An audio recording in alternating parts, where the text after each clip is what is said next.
in terms of financially or in terms of any other aspect like providing placement or providing opportunities or any awareness sessions an institute has organized with the alumni students and how the contribution of alumni with respect to funds, whether they are financially supporting the institute or financially they have contributed for the institute to the institute.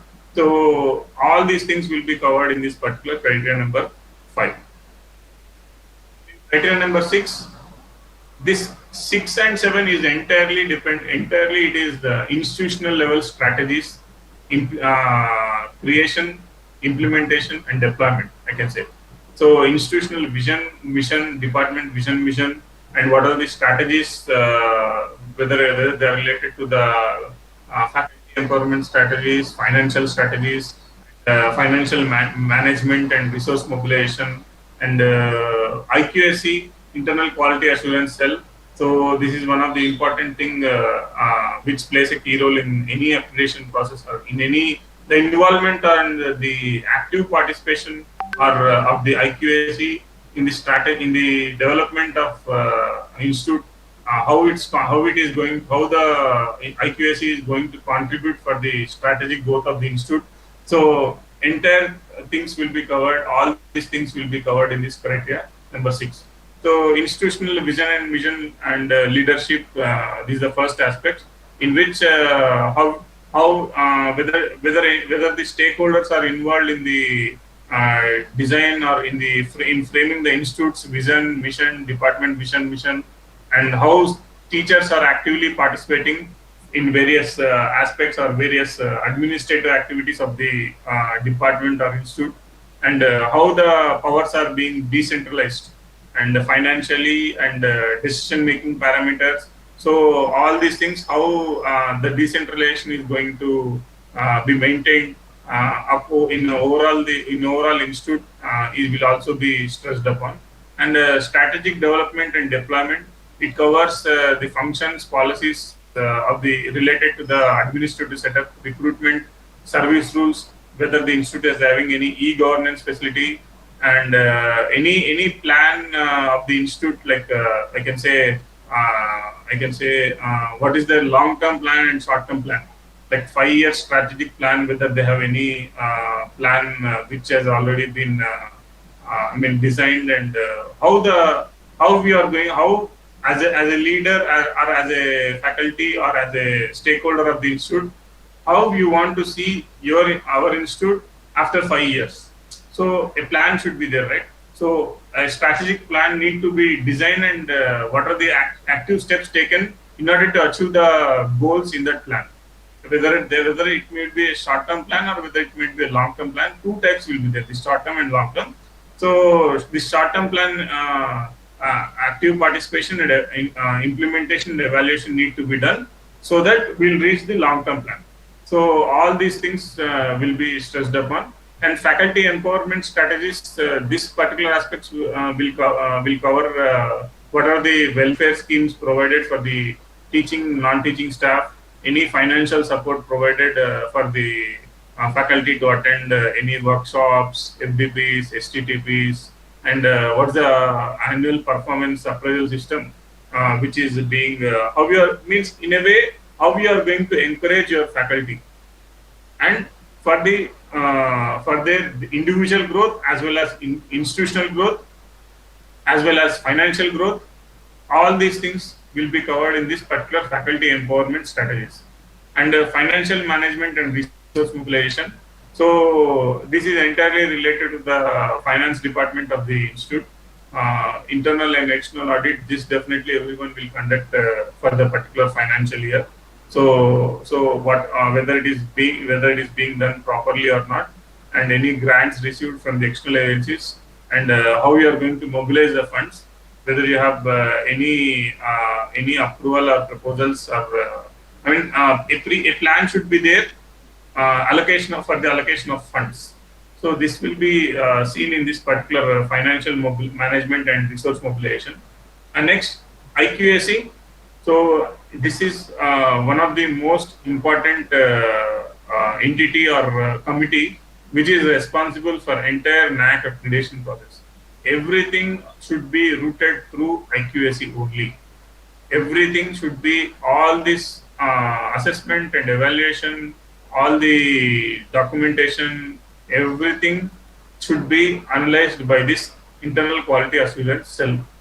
Formation of IQAC, strategies, processes involved for teaching development, for the strategic growth, for the effective leadership, for effective implementation of funds, for the development of R&D research culture, and for the contribution towards the active participation of students and faculty in all aspects through this should be analyzed, and next methods and strategies and action need to be taken for the growth of the students and all the stakeholders as well as the institute. So through IQAC, so this is the most important. IQAC as is a key committee or key aspect which entirely NAC accreditation or assessment will be dependent upon. Next is criteria number 7. So this criteria number 7 is having only 3 aspects: institutional values and social responsibilities, best practices, institutional distinctiveness. So when it comes to institutional values and social responsibilities, this gender equity programs, girl related or women related empowerment strategies, and women related any awareness programs or awareness drives, anything related to gender will be covered upon. And not only gender, whether with respect to linguistic, socio-economic rights, awareness related to the Constitution of India, and the celebration of national days of importance. So all the social responsible programs and gender equity programs, all these things will be covered in this particular institutional values and social responsibilities aspect. And what are the steps taken for or how the institute is managing this solid waste, liquid waste, biomedical, e-waste, and the recycling process of this particular all the any process is involved, whether the biogas plant or any other environmental friendly, whether the institute is environmental friendly or not, and any green campus initiatives like ban of plastics, landscaping, use of battery powered vehicles and bicycles, green audit, energy audit, and whether the institute has provided any barrier-free environment for the Divyangan people or physically disabled people, and what are the for the blind, whether you have procured any software like Braille software. JAS is one software which I can say example. So and all these things will be covered in this particular institutional values and social responsibilities. And when it comes to best practices, so what are the best practices a teacher or any person in the institute has implemented? Any 2 or 3 we need to describe them in detail, which we have deployed in our institute so that the institute's growth we need to show, right? Either it might be the implementation of outcome-based education, whether it might be project design and development of various student-related projects, and various projects related to the socio-economic development of the related programs which you organize. So best practices you can list, and you can list around 10 or 15 best practices. Out of that 10 or 15 best practices, you need to showcase either 2 or 3 in this particular SSR filling. And finally, when the visit comes, so you can showcase all the best practices which you have implemented. And institution distinctiveness, this is entirely a challengeable task, I can say. And SWOT analysis you need to do, and how our institute is distinct from other institutes. What are the strategies you have implemented? And whether it is with respect to results, we are far better than other institutes. Whether it is in research culture, in research related activities, whether we are far better than other institutes, and whether we are distinct in with respect to the administrative setup. So entire all seven criteria should be clubbed. I mean, should be summed up, and you need to represent in this institution distinctiveness. So these are the aspects which of these are the various aspects which are under this all the seven criteria in this NAC awareness and accreditation, NAC assessment and accreditation process. So each and every stakeholder's contribution is given a weightage in either any or in some or the other criteria.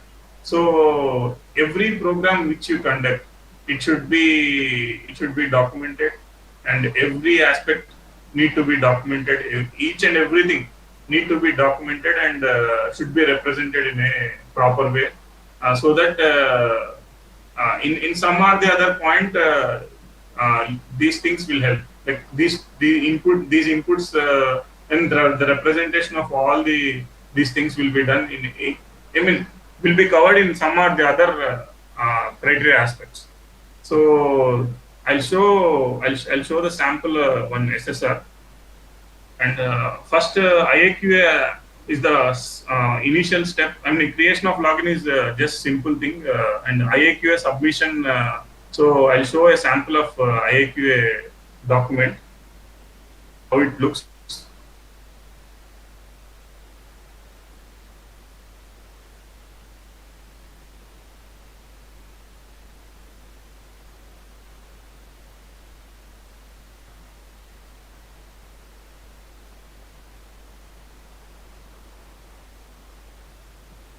Sir, my screen is visible, right, sir? Yes, sir, it is visible. Yes, sir. It is visible. Yes, sir. IAQ means Institutional Information for Quality Assessment.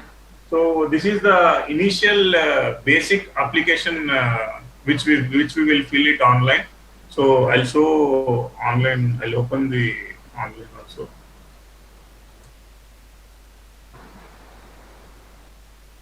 The NAC website, nac.gov.in, which you can see. So here login will be there, HES portal. So once you go to this login portal, so this is our institute's login, principal@kpr.tech. So you can create your login, new registration. Once you click, you can institution type, whether it is university or college, and what is the ASHE code, institutional email ID, and whatever the email ID which you want to access. So email ID, mobile number for communication, whether the institute has previously got accredited or not.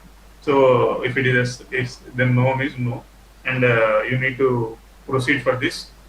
Then a login will be created. You will get an email directly, and once you got an email, so you can have to create the password. The password will be automatically generated, and you can replace. So I'll just log in into my account. This is the portal which you can see here. This is the NAC assessment institution portal. So in this, you'll have a dashboard here where you can access. So manage IAQA, you can see. So this is these are various timelines and various details which you have access to your application status and payment status. You can see here. Last login details you can see here.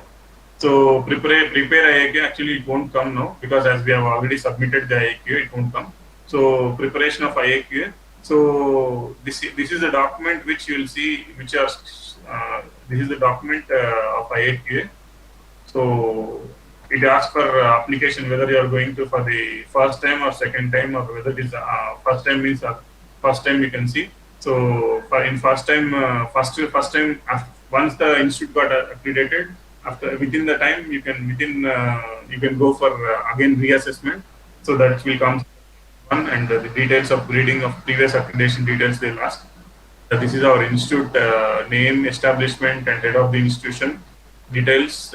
Designation is principal, and address, and all these details to contact details of the head of the institute, and any coordinator of the institute who is the key person